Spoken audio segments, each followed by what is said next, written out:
दोस्तों, महाशिवरात्रि पर शिव मंदिर में विशेष पूजा अर्चना होती है, भजन होती है, प्रसाद भी बंटते हैं, घरों में अनुष्ठान होते हैं, लोग उपवास रखते हैं।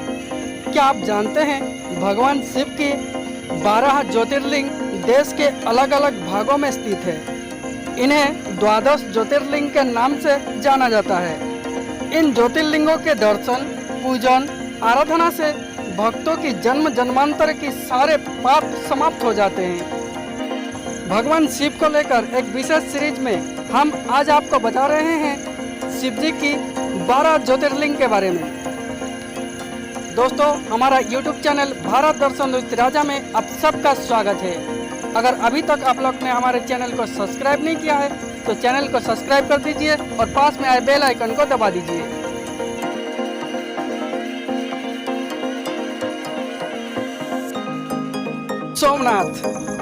सोमनाथ ज्योतिर्लिंग भारत का ही नहीं अपितु इस पृथ्वी का पहला ज्योतिर्लिंग माना जाता है। यह मंदिर गुजरात राज्य के सौराष्ट्र क्षेत्र में स्थित है।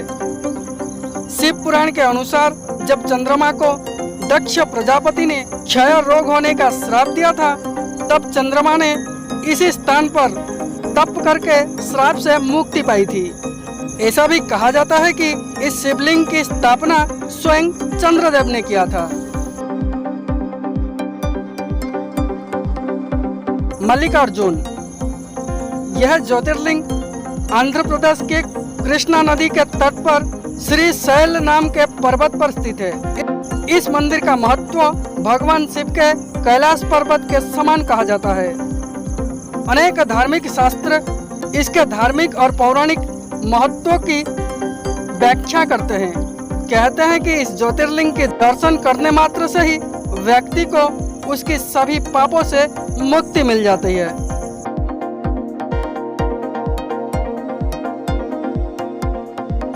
महाकालेश्वर, यह ज्योतिर्लिंग मध्य प्रदेश की धार्मिक राजधानी कही जाने वाली उज्जैन नगरी में स्थित है। महाकालेश्वर ज्योतिर्लिंग की विशेषता यह है कि यह एकमात्र दक्षिण मुखी ज्योतिर्लिंग है। यहाँ प्रतिदिन सुबह की जाने वाली भस्म आरती विश्व भर में प्रसिद्ध है। महाकालेश्वर की पूजा विशेष रूप से आयु वृद्धि और आयु पर आए हुए संकट को टालने के लिए किया जाता है।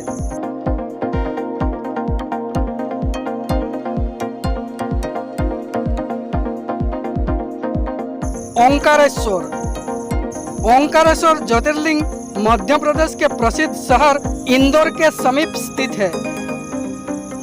जिस स्थान पर यह ज्योतिर्लिंग स्थित है उस स्थान पर नर्मदा नदी बहती है और पहाड़ी के चारों ओर नदी बहने से ओम का आकार बनता है। ओम शब्द की उत्पत्ति ब्रह्मा के मुख से हुई है। इसीलिए किसी भी धार्मिक शास्त्र या वेदों का पाठ ओम के साथ ही किया जाता है। यह ज्योतिर्लिंग ओंकार अर्थात ओम का आकार लिए हुए है। इस कारण से इसे ओंकारेश्वर नाम से जाना जाता है।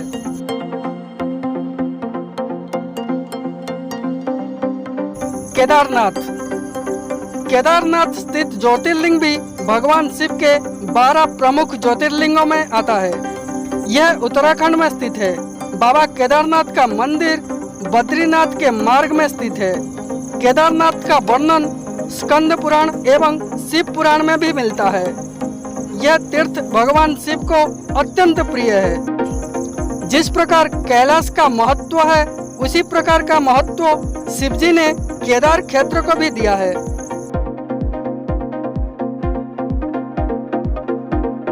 भीमाशंकर, भीमाशंकर ज्योतिर्लिंग महाराष्ट्र के पुणे जिले में सह्याद्री नामक पर्वत पर स्थित है। भीमाशंकर ज्योतिर्लिंग को मोटेश्वर महादेव के नाम से भी जाना जाता है।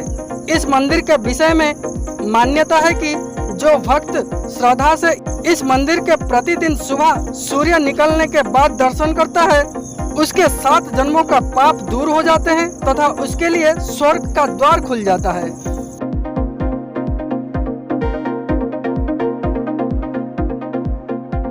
काशी विश्वनाथ, विश्वनाथ ज्योतिर्लिंग भारत के 12 ज्योतिर्लिंगों में से एक है। यह उत्तर प्रदेश की काशी नामक स्थान पर स्थित है। काशी सभी धर्मस्थलों में सबसे अधिक महत्व रखती है, इसीलिए सभी धर्मस्थलों में काशी का अत्यधिक महत्व कहा गया है। इस स्थान की मान्यता है कि प्रलय आने पर भी यह स्थान बना रहेगा।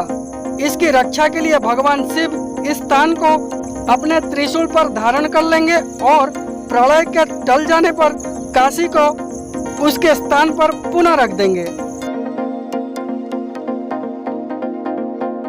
त्र्यंबकेश्वर, यह ज्योतिर्लिंग गोदावरी नदी के करीब महाराष्ट्र राज्य के नासिक जिले में स्थित है। इस ज्योतिर्लिंग के सबसे अधिक निकट ब्रह्मगिरी नाम का पर्वत है। इसी पर्वत से गोदावरी नदी शुरू होती है। भगवान शिव का एक नाम त्र्यंबकेश्वर भी है। कहा जाता है कि भगवान शिव को गौतम ऋषि और गोदावरी नदी के आग्रह पर यहाँ ज्योतिर्लिंग रूप में रहना पड़ा।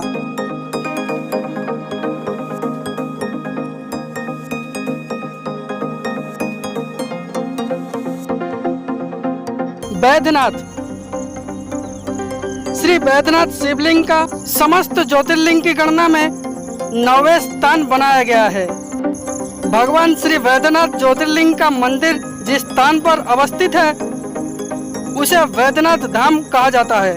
यह स्थान झारखंड प्रांत पूर्व में बिहार प्रांत के टुमका नामक संथाल परगना के जनपद में पड़ता है।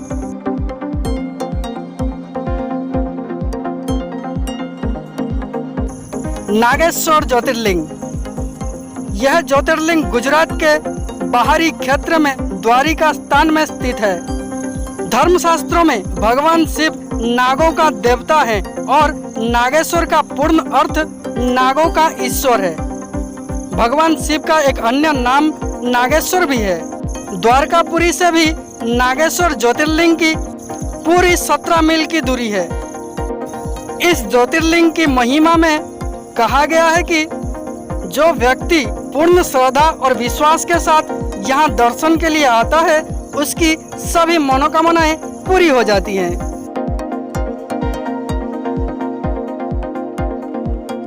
रामेश्वरम ज्योतिर्लिंग, यह ज्योतिर्लिंग तमिलनाडु राज्य के रामनाथपुरम नामक स्थान में स्थित है। भगवान शिव के 12 ज्योतिर्लिंगों में से एक होने के साथ साथ यह स्थान हिंदुओं के चारों धामों में से एक भी है। इस ज्योतिर्लिंग के विषय में यह कहा जाता है कि इसकी स्थापना स्वयं भगवान श्री राम ने ही की थी। भगवान राम के द्वारा स्थापित होने के कारण इस ज्योतिर्लिंग को भगवान राम का नाम रामेश्वरम दिया गया है। कृष्णेश्वर ज्योतिर्लिंग, गुणेश्वर महादेव का प्रसिद्ध मंदिर महाराष्ट्र के संभाजीनगर के समीप दौलताबाद के पास स्थित है। इसे गुणेश्वर या घुसमेश्वर के नाम से भी जाना जाता है। भगवान शिव के 12 ज्योतिर्लिंगों में से यह अंतिम ज्योतिर्लिंग है। बौद्ध भिक्षुओं द्वारा निर्मित एलोरा की प्रसिद्ध गुफाएं इस मंदिर के समीप स्थित है। यहीं पर श्री एकनाथ जी गुरु व श्री जनार्दन महाराज की समाधि भी है। ये थी आज की जानकारी भगवान शिव की 12 ज्योतिर्लिंग के बारे में। उम्मीद है कि आपको पसंद आया होगा। देखते रहिए हमारी channel Bharat Darshan with Raja.